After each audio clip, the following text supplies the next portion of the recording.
Hello.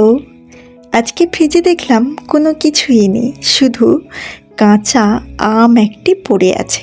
তাই দিয়ে ঠিক করলাম দুপুরবেলা বিয়ে বাড়ির স্টাইলে কম উপকরণে আমের চাটনি বানিয়ে নেওয়া যাক।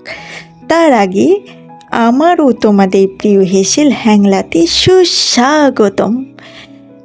প্রথমে আমটাকে আমি কেটে ধুয়ে একটা প্লেটে রেখে দিয়েছি। তারপর গ্যাস চালিয়ে কড়াইটা বসিয়ে দিলাম। এরপর কড়াইতে জল দিয়ে দিলাম। একটু জলটা গরম হয়ে যাওয়ার পর লবণ, হলুদ গুঁড়ো দিয়ে দিলাম।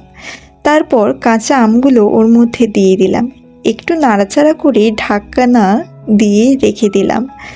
আমটা একটু সিদ্ধ হয়ে গেছে। এরপর আমটাকে ছেঁকে তুলে নেব। এরপর আমটাকে চামচ দিয়ে একটু থেতো করে দিলাম, যাতে খেতে আরও টেস্ট হয়। এদিকে কড়াইতে সরষের তেল, তেজপাতা ও শুকনো লঙ্কা দিয়ে দিলাম।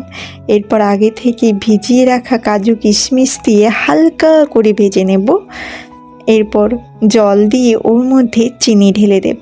মনে রাখবে, 100 গ্রাম আম হলে 200 গ্রাম চিনি অবশ্যই দেবে, যদি আমটা টক হয় তো, না হলে একটু কম দিলেও চলবে। এরপর লবণ, হলুদ দিয়ে থেতো করে রাখা আম দিয়ে দিতে হবে। এরপর নাড়াচাড়া করে ফুটে গাঢ় হয়ে গেলেই রেডি বিয়ে বাড়ির স্টাইলে কম উপকরণে আমের চাটনি।